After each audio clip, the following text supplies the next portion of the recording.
দুরূদ শরীফ পড়লে কি অলসতা লাগেনি? ও দুরূদ শরীফ পড়লে খারাপ লাগেনি? দুরূদ শরীফ পড়লে বিরক্ত লাগেনি?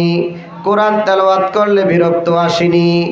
দুনিয়ার যত কিতাব আছে, দুনিয়ার যত লেখক লেখিকার যত পুস্তিকা আছে, একবার দুইবার তিনবার পড়লে আর এটার কোনো মজা লাগে না, এটা পড়তেও মজা লাগে না, ধরতেও মজা লাগে না। কোরআন এমন একটা জিনিস, দুরূদ এমন একটা জিনিস, পড়লেই পড়তে মনে চায়। কথা বলেন ঠিক কিনা?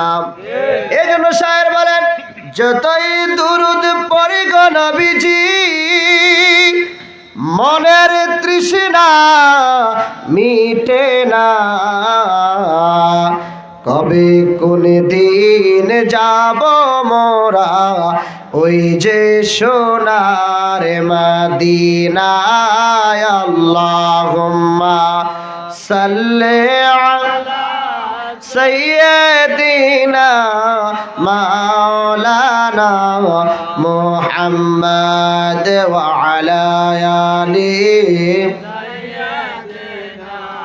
মাওলানা মুহাম্মদ। নাসেন নবীকে একটি দাঁড়ায় সালাম দিয়া, নবী সালাম আলাইকা ইয়া রাসূল সালাম